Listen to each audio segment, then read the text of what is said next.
program.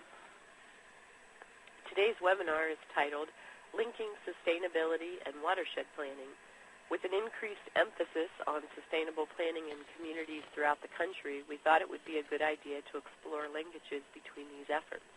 I've asked two experts, applied experts from the fields of community development and municipal government to help us understand what sustainable planning entails and begin to explore possible linkages with watershed planning and management.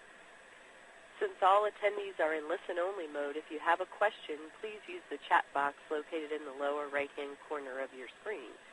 As you've heard, Brian is our technical expert today, and please direct questions of that nature to him in the chat box. For all other questions, especially to our speakers, just direct them to all attendees so everybody can see the posted questions. I'll be monitoring the chat box throughout the program and then posing the questions to the speakers at the end of our presentation. Without further delay, I want to introduce our first presenter, Myra Moss.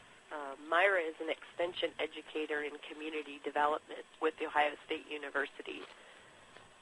Myra's responsibilities include program development, implementation, and research throughout Ohio.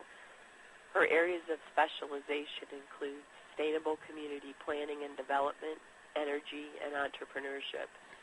Over the past 13 years, Myra has assisted 10 Ohio communities in the development and implementation of community plans based on sustainability principles.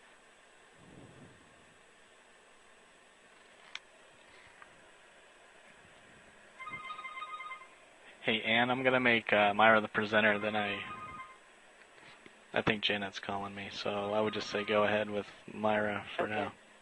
All right, that'd be great. While we're getting Janet's slides loaded up, we'll go ahead and switch over the presenter ball to Myra. So Myra, it'll just take a second or so, and then you can start moving through your slides when you get the ball. Okay, thanks very much. I appreciate it, Ann. And I'm interested in learning from the participants today, as well as sharing some of our experiences garnered over the last 13 years of, and actually I counted up the number of plans we did, and as of a few months ago we were up to 11. So these are all sorts of different kinds of community plans, but they're all based on the concept of sustainable development and sustainable communities. We've conducted them in cities, townships, counties, multi-jurisdictional regions, villages, so all sorts of different kind of political entities. And the types of plans have varied. We've done land use plan, comprehensive plan, economic plans, strategic visioning, but the process for each was based on sustainability cornerstones. So what I'd like to share with you today is what we've learned and how we found that this type of planning, this approach to planning, is very effective in engaging stakeholders. And I need to mention that I'm going to use the words residents and stakeholders interchangeably throughout this presentation because basically I think anybody who lives in a community has a legitimate interest in planning and also in the action that's undertaken through these plans. So I consider all residents as well as political officials and local leaders to be stakeholders. So what we've learned about sustainability planning is that it's in the incremental differences, not huge leaps, but the incremental paradigm shifts that really makes sustainable plans or makes community planning a sustainable process and really helps to balance social, economic, and environmental considerations in communities. Okay, so quickly an overview. I'm going to talk a little bit about what is a sustainable development, kind of what some of the underpinnings are, how do sustainable comp plans build community, and what are the incremental differences.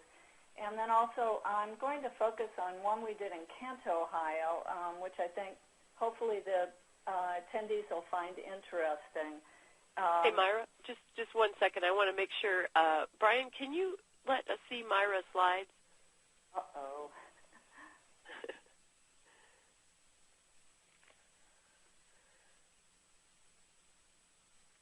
not seeing my slides? You know, I'm not seeing him, and I don't. He may. I think I'm going to send him a quick note. Myra, why don't you keep going? You're doing fine, and we'll try to get those slides up as soon as possible. Okay, sounds good.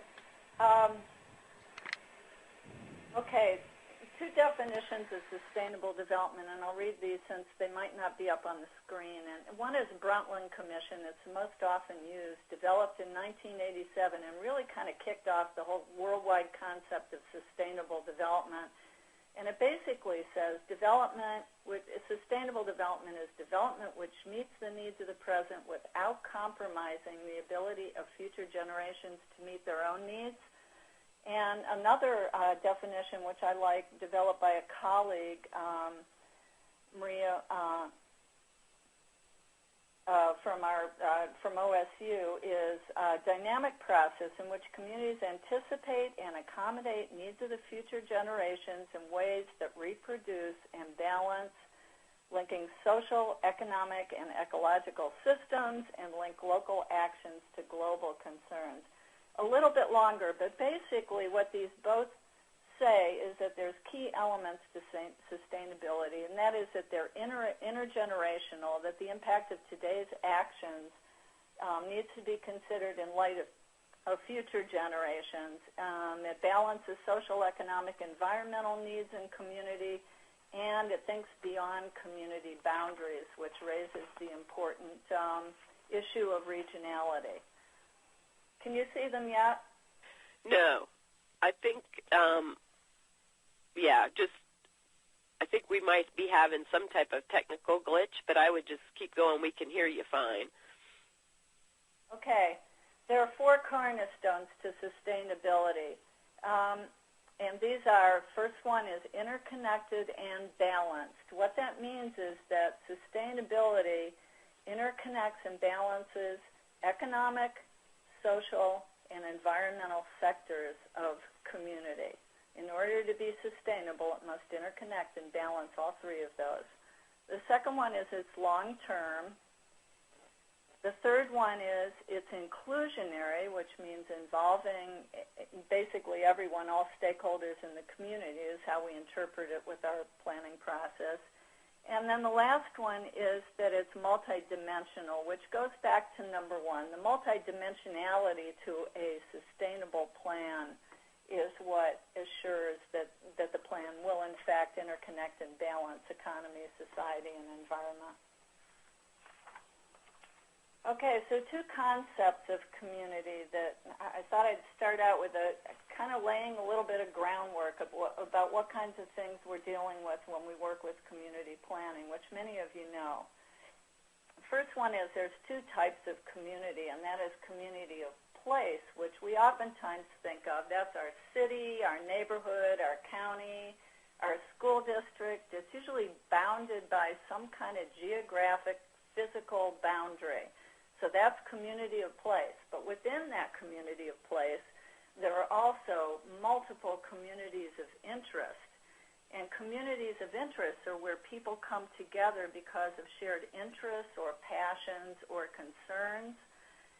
It's non-place bound, and it could even be totally virtual. You may be in a community of interest and never even meet other community members.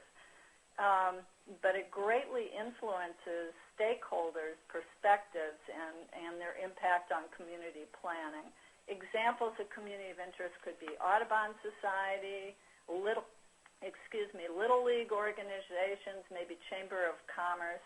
I'm sure that many of you can think of quite a few others that would fall under that category. So the important underlying theme here is community is not just about place, but also what we share with other interest groups and geographic areas, and forces us to think beyond our community of place to community of interest. Okay, also within community, to further complicate this, there are generally 3 sectors in community, and that's the environmental sector, the economic sector, and the social sector. And What I mean by this is that some people identify their community in terms of it being an economic place. Maybe my job's here, maybe my business is here. So my affinity to the community is through the economy. Others see it in terms of the environment, that they value open spaces, parks, historic buildings, and structures because that's part of the built environment, rivers, lakes, whatever. Those are kind of the things that are important to me about my community, while others see community as a social place. Maybe my family's lived here for generations, or all my friends are here, or I found that I want to really send my kids to these schools, so I located within this community. So community is a place, and community interest are the interests and sectors that are included that create dynamic communities where, of course, conflicts will arise. Okay, finally, another term. And focus in on the term intentionality. I'm sorry, you can't see my slides. Oh, hey, Myra, we can see everything. We've seen the last 5 or 6 at least. Ah, thank you very much. It makes it a lot easier. Okay, one thing that we think is an incremental difference in sustainable community planning is the concept of intentionality. And that is, as opposed to causality. Intentionality means that when you're going into a planning process and you're developing goals, you need to consider up front and identify and incorporate the benefits of social, environmental, and economic right from the beginning in terms of the goal development, so that your plan is not operating in silos, but that you're building in equitable benefit for each of those sectors in connection with all other sectors. And that's really a very different approach than a causal approach, which would say, well, let's go ahead and go out and create jobs and improve the economy, and then, our schools will get better automatically, and, our parks and rec will have more money, so those will get better. So this is an intentional. This is going in, a purposeful design, going in up front to make sure those things change. Okay, this is the first cornerstone, interconnected and balanced. And the concept is to move from the idea of, the 3 separate silos, social, environmental, and economic, and move to something like this, and move to this area where you're finding consensus and you're finding that sweet spot in your community. Okay, cornerstone number 2, long-term. And that is, what we're talking about, another incremental difference is we do generational planning, where we consider the impact of decisions that are made today on future generations, again going back to the definition of sustainable development. Now, what we do is we use tools that help to do that. The tools are that when we go out to the community and seek input, do visioning, we ask 2 questions. And the first question is, what do you value about the Kent area community, for example? And people bring up the things that they want to maintain, they want to preserve for future generations, okay? It could be that their community is safe. It could be they've got a thriving downtown. It could be that they have specific nature areas, as Kent does on the outskirts of the community. So they bring those up, and those are things that need to be, in the planning process, built upon and enhanced. The second thing we do is we develop a shared community vision by asking people, what do you hope for the Kent area community for your grandchildren and great-grandchildren? Now, this is an incremental difference. This is how we found it's effective to encourage people to think out generations by encouraging to think about their grandchildren and great-grandchildren. And actually, when we've talked to school students, middle school students, which we have conducted input sessions with them also, we ask them to think about their great-great-grandchildren. So, okay, third cornerstone, inclusionary. This is critically important. We look at inclusionary 2 ways. The first way is to set up an inclusionary governing process. We usually have large, broad planning committees. An incremental difference is we don't identify individuals. We identify groups and sectors of the community, go to them, and ask them to identify representatives to the governance team. So it's a little bit different. They get a chance to do it as opposed to identifying perhaps the director of the Chamber of Commerce or whatever. Okay, then in getting input and visioning, we reduce barriers to participation by going to where people gather. For instance, in Kent, since we have such a large governance committee, oftentimes they turn out to be 40, 45 people in order to get all sectors of the community involved. We wound up being able to identify groups to go to that nobody else knew about. Certainly the local leadership didn't know about. So we went to an African-American church on the outskirts of Kent. We went to a community facility that was used by homeless. So we went out to people where people were. We piggybacked on top of meetings. We went out during lunchtime to talk to seniors at the senior center. We actually even went once to a bar where everybody gathered in one community on a Friday night and got their input then. So we take very seriously the need to reduce barriers by going to where people gather. This is what we use, and this is called Laswell's wheel. On the inner wheel, you have power, affection, skills. Those are all the institutions the values within the community. The outside wheel is the institutions that uphold those values. And basically we found that if a community uses this and is very careful to identify and balance participation on the leadership and participation in who they go out to get input from, they'll come up with a very comprehensive plan that covers social, environmental, and economic interests. Okay, multidimensional. These are indicators that are used to track progress. This is at the end of the planning process, and I'll be honest with you, this one is the hardest one, I think, to pull off, especially for smaller communities, because it really requires organizational capacity to begin to evaluate and track the planning efforts over time. Some communities can do it. Others have great difficulty doing it. But this is where you're really pulling together those goals and identifying those key factors that make it sustainable.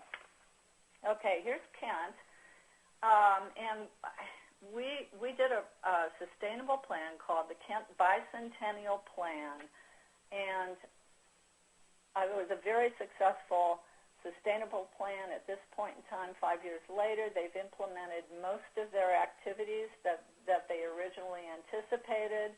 They're now in the process of building a downtown hotel, which is going to be able to not only help the economy in downtown Kent, but pulls Kent State University and the city of Kent closer together. So another specific project, though, that I thought really identified an example of sustainable planning together, was this 55-acre site.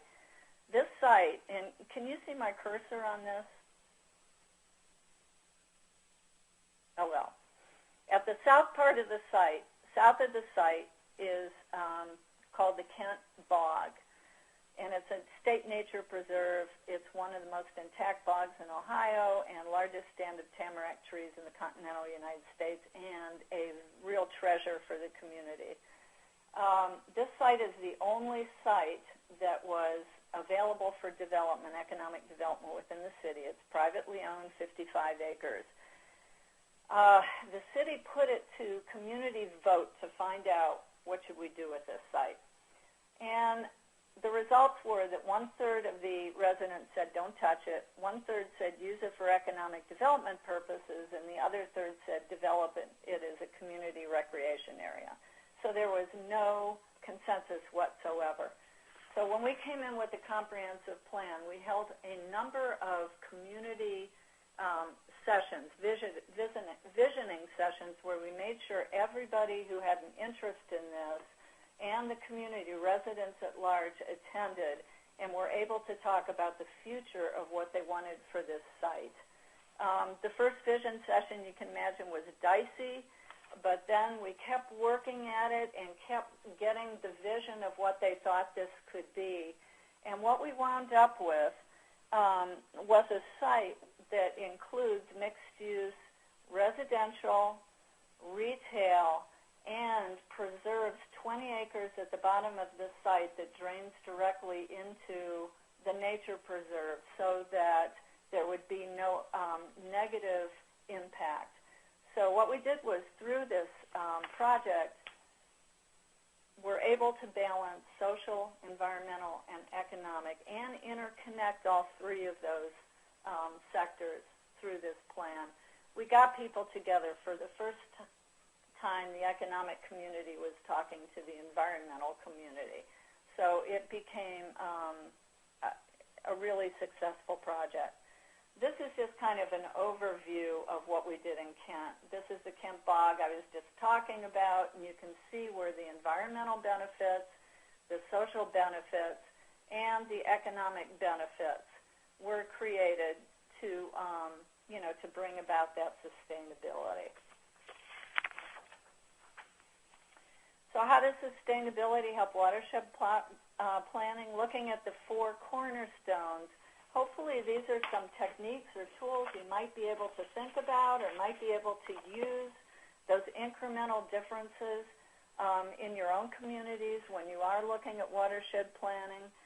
Look at long-term, reaching consensus goals so that you can get beyond current conflicts. Look at balancing social, economic, and environmental benefits and engaging people in doing that. Look at multidimensional indicators so that you can assure sustainable outcomes. And then also, maybe most importantly, inclusion from the very beginning in terms of a governance system and also community input and visioning. If you're interested in more information, I would suggest this website, OSU Extension Sustainable Development Initiatives. We do have that. We do have this as a website that includes all of the plans we've developed, as well as some PowerPoint presentations we've made that explain the process and the results. So I'd suggest that you try that resource, and if you need to contact me directly, here is my website. So thanks very much, and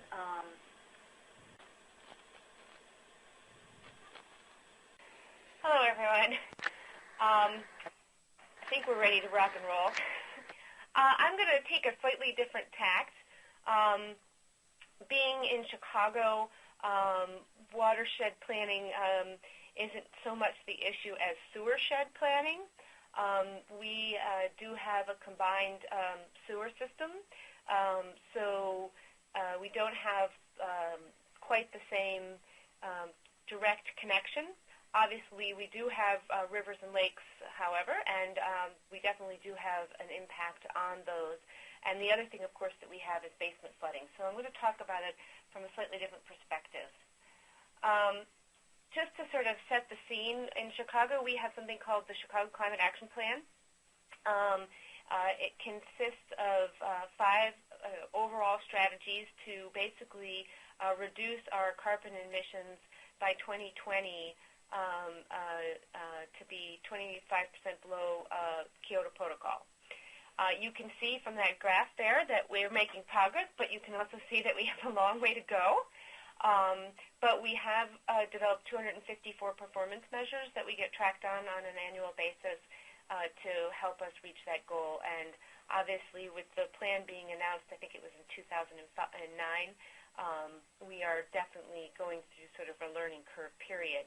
I put this out there because this is sort of a larger framework that we are doing a lot of our efforts around stormwater and how we're fitting into this larger picture.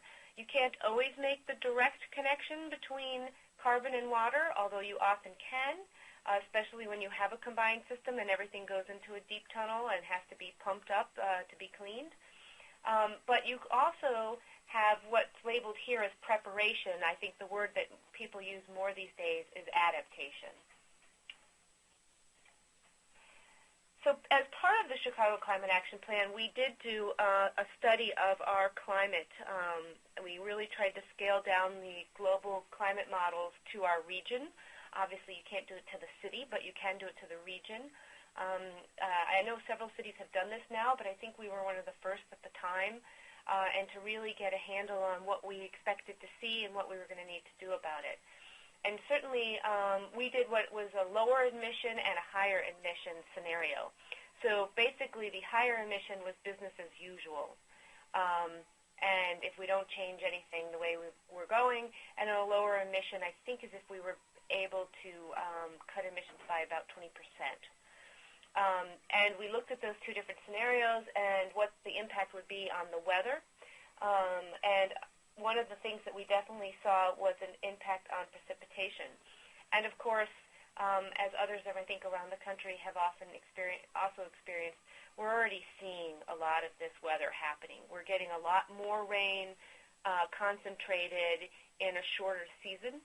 So our overall amount of precipitation isn't necessarily increasing, but we're getting it in heavier, bigger storms. We're getting it much more concentrated in late winter, early spring, and then going more into periods of drought later on. So this, of course, leads to flooding and drought. So you sort of get both sides of the coin. The other interesting fact for us here in Chicago, of course, we're on the Great Lakes too, but we do take 1 billion gallons of lake water per day. And we put less than 1% of that back because, of course, we've done this little thing called reversing the flow of the Chicago River. And that's a big part of our efforts, too, in looking at stormwater and how we can recharge and get water to the aquifers and to the lakes and to the lake. Because every bit of water we put back actually allows us to take more. And we're not just providing drinking water for the citizens of Chicago. We have the single largest water purification plant, I think, in the country, if not the world. I'm not sure about that statistic. And we are feeding the entire Chicago region. So as you can imagine, there's a tremendous demand on our water source, and we are restricted by law on how much we can take. So the more we can give back, the more we're able to take, but it has to be an equation that we balance. So, as I mentioned, watershed isn't quite the word maybe we always use here. We use sewer shed, and one of the things that we've done to get a handle on that is to model our entire sewer infrastructure in InfoWorks. And this has quite a bit of detail. It's not only every pipe, every catch basin, every rim elevation, every invert elevation.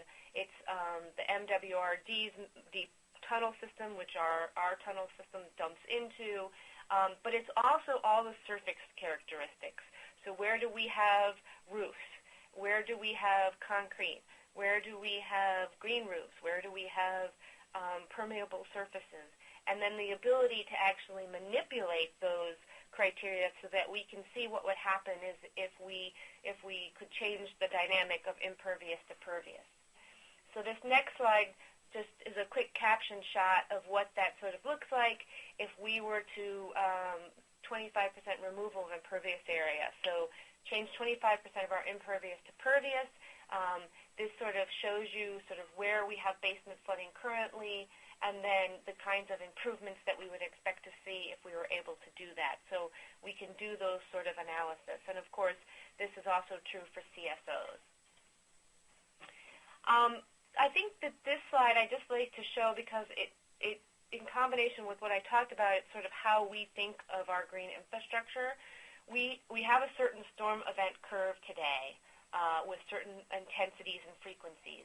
We know based on the climate action plan studies that we've done that that curve is moving and that we're getting more intense storms. So we also know we've got a certain level of service with the current rate of storm events. And we know, of course, that infrastructure is always aging, so we're always fighting that battle just to keep that level of service where it is today. If that storm curve moves just to keep the same level of service, we have a gap that we have to make up for. And that's sort of where we see green infrastructure playing a really critical role, because obviously it's very expensive to add more and more and more and more pipe. If we can just maintain the system we have, of pipe we have now, that'll be great. So how do we make up for that difference?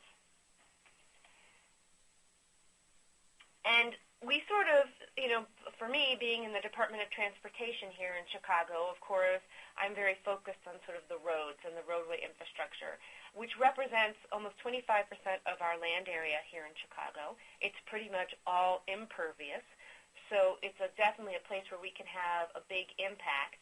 And we're trying to sort of bring these things together, a lot of these stormwater BMPs, these new technologies, and bring that together with great places and spaces, complete streets, all those things, and how do we really create meaningful places with our roadways. As I mentioned earlier, a lot of these things are both mitigation and adaptation. So permeable pavers are a great example, right? If we infiltrate some of the water, divert it from the sewer, we're pumping less water up, therefore we're saving energy and we're offsetting carbon emissions, but we're also adapting. We're making our infrastructure able to withstand these different weather conditions that we've got. So just a little history of how we've sort of gone about approaching this in Chicago. We started with our Green Alley program back in 2006. Actually, this slide, I forgot to update it. It says 130 locations citywide today, but we're actually now over 150. We have over 215,000 square feet of permeable paving now in the city, but we started with these alleys. We did permeable asphalt, permeable concrete, and permeable pavers. They were really to address the fact that we had a lot of flooding in our alleys. They were getting old, and basically our only solution was to add sewer infrastructure, which was not only costly, but it certainly didn't help basement floodings and backups within the sewer system. And by making our alleys permeable and by putting a storage layer underneath, not only are we getting infiltration, but we're also getting a lot of detention. This is basically a detention pond that does not, you don't have to walk through ponds. It doesn't take over any land area, and you really can help offset that peak. We, of course, tried a lot of other things when we did our Green Alley. We looked at recycled content. We looked at our lighting. We looked at a high albedo and the urban heat island effect, and a whole series of other things. We also, I think very importantly, monitored our Green Alleys. We did a lot of testing about infiltration before and after. We put a lot of maintenance equipment over these things to figure out what the maintenance protocol is. It's one thing to design your stormwater BMPs. It's obviously a whole other thing to really say this is part of our infrastructure and it has to continue to work just like a catch basin has to continue to work. And therefore, what is the maintenance protocol to make sure that that happens? We then took it to another project where we were working on a streetscape and doing relocating one of our big markets. And we wanted to purchase an adjacent piece of property to help house the market. It was an old building site which sort of was being used for to spillover parking. It was really a mess.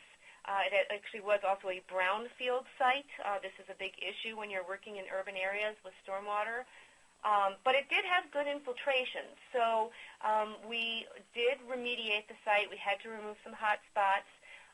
That led us to backfill with a lot of open-graded aggregate. This gave us even more storage capacity, and we decided to put a permeable paving parking lot basically on top of it that would be used also for the market, and attach that to an adjacent bioswale that would run along the front that was connected hydraulically both above ground with a very, very slight pitch, but also, more importantly, above ground, as you can see in this cross-section.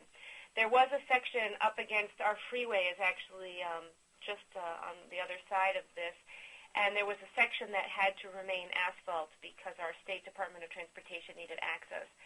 and we actually took that runoff, put it in a catch basin, and also added it to the system. So looking at some of these opportunities and trying to figure out what was best. One of the great things that came out of this, though, was that we did partner with the EPA to do a lot of monitoring in this location to really look at ground quality, water quality data, because this was a brownfield. And while we did clean up those hot spots, it certainly by no means became a pristine site. So when you're infiltrating in these conditions, the question becomes, do my pollutants become my neighbor's pollutants? Does all the properties that we hear about how these BMPs, remove all these pollutants, well, is that still true if the soil itself has some of these toxins? So we do have some 25 feet deep water quality monitoring wells and things that we're waiting to get some data on. But we did get some data also on temperature probes that we put on. And one of the things that often comes up with permeable pavement when you're looking at that as a stormwater BMP is freeze-thaw. Certainly in this area, it was a big thing. We didn't see it happening with what we did in the alleys, but it was great to get this data and to actually look at air temperature versus temperature right below the permeable pavement, about a foot below, and then about 2 feet below. And you can see that even when we hit -7, we were still 32 degrees or higher below the pavement, which really speaks to convection happening, continuing to function in the winter, and the issue that freeze-thaw is not so much of an issue if properly designed, and that's always the key. We continue to implement these things. This gave us a lot of confidence. We started to put it in our parkways, plazas, parking lanes of our streets, diagonal parking areas, combine them with bioswales. And we also decided to create our Sustainable Streets program, where we would sort of take a lot of what we were learning to the next level, and in particular do a pilot project where we would essentially try to create a LEED platinum, if you will, streetscape. Of course, such a thing doesn't really exist. There is no rating system through USGBC for such a thing, although there are now rating systems for roadways under different mantles, like green roads, and some of the state DOTs have programs, but certainly nothing sort of as formal and as structured and as taken on by the industry as USGBC. And when we started this, we really didn't have any of that. So what we did is we took a look at what criteria we thought would make sense. We assigned a whole series of goals. Obviously, stormwater was a big part of that. You could see from that previous slide that we were very close to the Chicago River on this site. So that was an issue. We wanted to see if we could divert at least 80%. And, of course, the flip side of stormwater water efficiency, we wanted to see if we could do zero irrigation and things like water features that used stormwater. I'm not going to go through all this project in detail. There's an awful lot to talk about here, but I want to just focus on a few examples of sort of how we looked at water here. One of the streets that we worked on, which was Blue Island, and both of these are truck routes. These are major arterials here in the city of Chicago. These are not little streets by any means. We actually had big sidewalks in this area. They were about 20 feet wide. But there was a problem. Cars were often parking on the sidewalk because of the trucks. So we bumped the sidewalk in, reduced its width in the middle of the block only so that we wouldn't reduce or increase pedestrian crossing at the intersection. This allowed us to not only shadow the parking, but to add a bike lane, because this was one of our recommended bike routes in our overall city master plan for biking. And we took that area, made them permeable pavers, and that infiltrated all of the stormwater that was coming off of the road. But we also made those pavers high albedo so that they would help us with the urban heat island, and we also made them photocatalytic so that they would actually remove smog from the air and be self-cleaning, which would help maintain our high SRI, which not only helps with the urban heat island, but also helped with lighting uniformity. So I think this was just a really good example about how stormwater initiatives can be combined with many other sustainable initiatives to really sort of create those sweet spots of sustainability where you're getting multiple benefits out of a single move. This is a section of that area in plan, sort of showing, you can see the bike lane, the park lane, those are in the pavers. We have big stormwater infiltrating planters on the side, and you can see those darker green, I think I do have a pointer.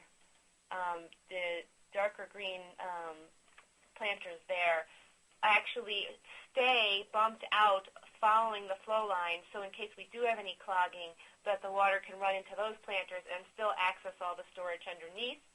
The way we were able to afford the photocatalytic, because it's very expensive and there's no point in putting it throughout your concrete cross-section because it needs the sun to work, is we developed with a manufacturer a face mix for our pavers that would have the photocatalytic.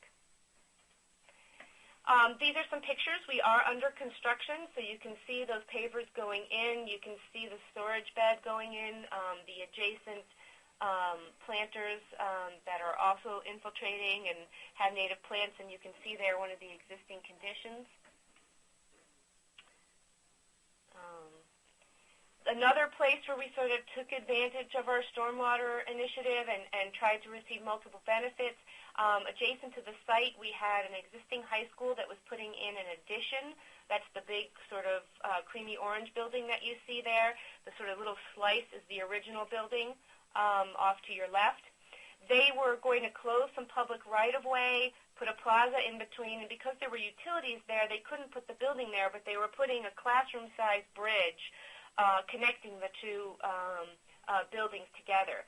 We approached them and we said, well, what if we made your plaza permeable instead of impermeable, and collected the water from your roof and directed both of them into a zero-depth stormwater feature that would be also a plaza for the students, also front our new streetscape, and then that water would also go into a bioswale that you can see there running in front of the school, and if there was any water left after that, it would go into some of the storage areas in the ball fields and underneath the sidewalk, which also was permeable pavers and also had infiltrating planters that were directly taking the stormwater off the road in this area. So again, this just was, it's like 100% complete, but it was mostly completed this last fall, this one part of the job. So you can see the plants sort of just went in last fall. You can see there's sort of seating blocks. Where it comes down through the building, it splashes either onto these granite blocks and into the runnels, or it's a direct splash right into the feature. We've got lots of other goals going on here. Recycled glass is worked into this. There's places left for the kids to do art murals. And the way that we did it in the plaza to collect the stormwater was while the surface is permeable, we put an impermeable layer underneath. We collect all that water slowly, and it's directed to the stormwater feature so that it's activated over time.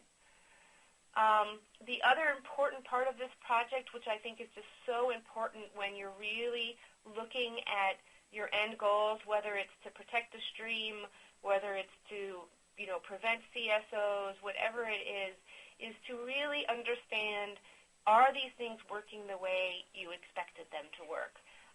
So again, we did it on the green alleys, we did it on displays, we're doing it on this project. It's fully monitored and what I call commissioned. And I think that's a very important aspect. It's got all sorts of testing equipment in both pre-construction, post-construction. It was also modeled with our InfoWorks, the same as our sewer shed, so we could plug it into that larger model, see what we expected it to work like. That helps us with the design process, and it'll also help us calibrate that model so that we can really understand and make sure we have good numbers about what stormwater BMPs can really do to our sewer shed and to our CSOs. Just real quick, we did run this very unofficially. None of these organizations were officially contacted, but we looked at them and we sort of ran the project through a whole series of rating systems that are out there. The first two are for roads. Not surprising, we do really good. I think what's really interesting at this level is that sustainable sites and LEED and D, which are really not written for roadways exclusively. We were able to, based on our ranking, we thought we could get 1 star under sustainable sites, and we were only 8 points away on LEED ND, which is pretty impressive considering about 2/3 of LEED ND we really can't get any points at all. And I think the point here is just, we need to make sure we're looking at our infrastructure because we can get a lot more out of it than we're probably asking. Of course, everyone's always interested in cost. It's only one project. You can't draw too many conclusions. But, we put it out to bid when the industry, times weren't good. So not surprisingly, it came under bid. I think the more important statistic is the one on the right. Out of the 10 projects that we bid that year, if you look at them on a per block cost, this one actually came in 21% less than the average per block cost, which was quite surprising even for us because I sort of hinted at some of the stormwater things that we did, but it went way beyond that, and it required the contractor to track a lot of things. We, in terms of sort of our planning efforts, we're taking all these initiatives I've talked about and several others that we've worked on and really trying to build a set of sustainable design standards, both for the department and for private entities that want to include some of these things in the public way, which we are being asked more and more. So that's sort of our big ongoing effort that we're working on right now. And that's it. So thank you.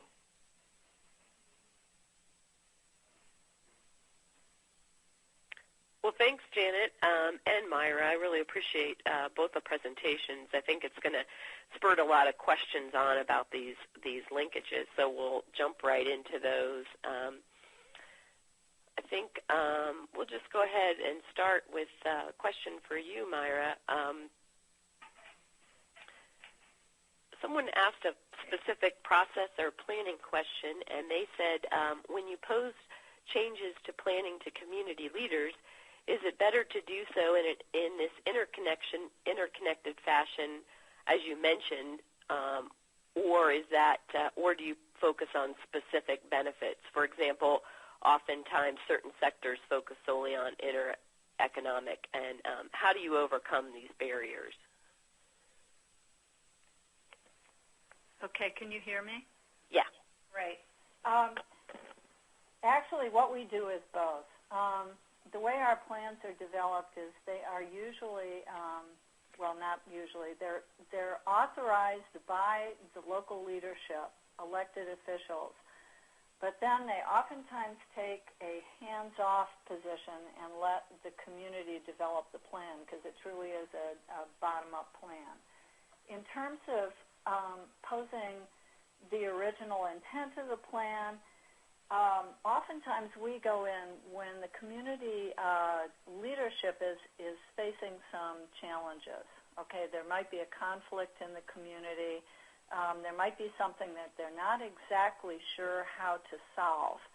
So we can oftentimes start with that specific issue or that specific concern on local leadership's part, and then work more broadly to, well, here is how you can reach consensus so you know how to pull your community together around these issues. So then we can go to the larger, more theoretical approach to it. So we do try and do both because we think it's important that they understand, but we also understand that they're going to be dealing with very specific issues that are affecting their community at this point in time. Okay, thanks, Myra. And then, Jan, I had a related question for you, both on process and barriers. Someone asked, how did you begin planning for what you described, and did you focus on case studies? Also, how did you overcome economic or time management issues from local governments? Well, so we really, I run the streetscape program here in the city. So some of it for us was just sort of looking for a project that made sense for us to start to do these things. And this particular project, for some good reasons, came to the fore in the sense that it wasn't quite the traditional commercial area. And so we felt we had a little bit more room for flexibility, although I have to tell you it has also presented a whole series of other challenges that have certainly made it challenging. It has taken us a long time to make this project come about. And in fact, in the meantime, since we have continued to learn, we've also continued to implement. And so while there is no project to date by any means that has the large sweep of sort of initiatives that are included in this, we've certainly started, especially with stormwater BMPs, to implement those across the board on a lot of projects while we've continued to learn on this one, because I think, hopefully to your point, we had to get a lot of people on board to make this happen. It took a lot of work with our water department. We had to work with our streets and sand department about how this was going to be cleaned, about how much salt they were going to dump on this road, because that's a huge issue, and there's a lot of things we've done around salt. We had to, of course, work with our Chicago Public Schools, because we were actually combining our construction with their construction of their renovation. The list sort of goes on and on. I didn't even show you there's a place where we had to take some land from our planning department. So to do projects like these and to really sort of push the envelope, I do think it takes a bit of stubbornness and just sort of willing not to give up and just to keep going and going. Convince our law department, talk about ordinances. Our law department, when we were getting ready to bid, said, well, where's the ordinance that gives you permission to do this? And we sort of looked at them and said, we don't need an ordinance when we do any normal streetscape, so why is it because I'm doing sustainable things that I need an ordinance? And so having those sort of discussions. Sometimes the way we got around issues that where there were legal issues or precedents was the fact that we did call this a pilot. And I really do strongly believe in pilots. You can often convince people to work with you if you say, well, this is a pilot and we want to try this out. And if we decide to make this business as usual, then we will take the steps we need to change what needs to be changed. And I find this is helpful in a lot of ways, because once you have that concrete example, it's also much easier to get people to change. It's often very hard to sort of change the rules before you have anything even to show folks. And that was certainly a big help for us with the green alleys. It took forever. People were always like, this is why you can't do it, this is why you can't do it, why you can't do it. And once we did it, I won't say it was a miracle and everybody said, hey, you can do anything you want, but it certainly made it a lot easier for us to get people to say, well, maybe you can do it. And it still takes a lot of work, but I think it's not necessarily that we had sort of all this pre-planning for the one job. It's more that it's been this sort of slow building up of our own expertise and convincing other people through our successful pilots that this was something that we were able to pull off. And then, of course, to work with the community to get everyone's buy-in and to move forward. Okay, excellent. A question about this PowerPoint. These PowerPoints and then the accompanying websites that Myra has mentioned and Janet will be available on the website, and Brian will be sending everybody that link once this webinar and those accompanying websites are posted. And I think we have time now. Myra, we had one more question about balanced growth planning. If you're aware of that process, and how do you see it fitting into these comprehensive community planning efforts you discussed? Well, I'm not an expert on the balanced growth planning. A number of my colleagues are in extension. What I do know is that it's very similar to, if not, very similar to sustainable community planning. So I would think that it would fit into comprehensive community planning in much the same way that our sustainable principles do. Maybe Joe could, say some more about that. I know Joe raised that question, and hopefully I'm answering it correctly. I'm not exactly sure. And I guess I have a question for just both of our presenters, if you can just comment on it briefly. Since there might be multiple planning efforts going on in a community, how do you approach or how would you suggest people approach linking these effectively? If either one of you would like to respond briefly, that would be great. Yeah, actually, I've got some thoughts on that. Comprehensive planning is meant to be an umbrella plan, okay? It's meant to set a overall large kind of global direction for a community to follow. Within that comprehensive plan, you will have watershed plans that are consistent with the comprehensive plan and with the community vision. You'll have economic development plans that are also consistent. So one of the ways that comprehensive planning helps with watershed planning is by providing that overall umbrella that then authorizes and brings about automatic connections between the watershed planning and the other sectors of the community.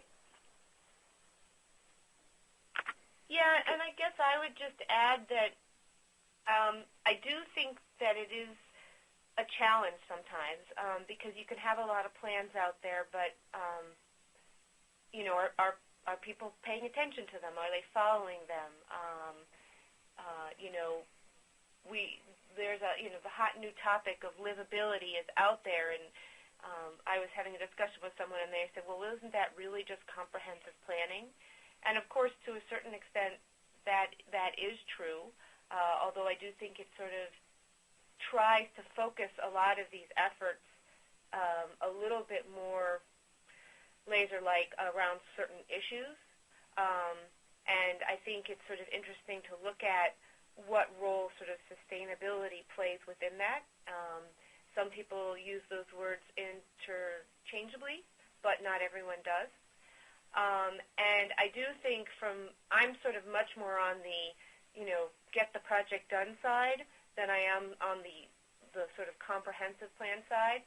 But I feel very strongly about planning, and I will say when you're actually trying to do the projects themselves,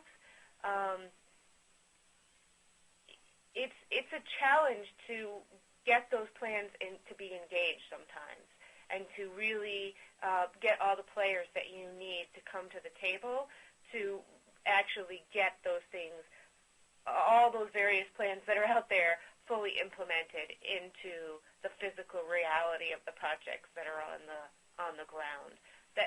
But again, I think just back to my earlier point, it's really important, and you just have to keep reaching out to the parties and try to get everyone to come to the table so that can happen. Well, I want to say thank you to both our presenters. I really thought these were excellent presentations and spurring some ideas on appropriate linkages. We'd like you to complete the evaluation, which should only take about 2 minutes. Brian says he's posted that a couple of times in the chat box. And then we'll be having a forum this week. There was some additional questions that we can pose, and you can add comments on that as well, and you'll receive a link on how to enroll in the forum. We'll be having another webinar next month on social marketing and its application to watershed management, so look for the date and registration for information on that soon. This concludes today's lunch webinar. I want to thank both Janet and Myra and all our attendees for the great questions. Have a great afternoon, everybody, and hopefully we'll be on a call with you soon. Take care. Thank you. Thank you. Thank you.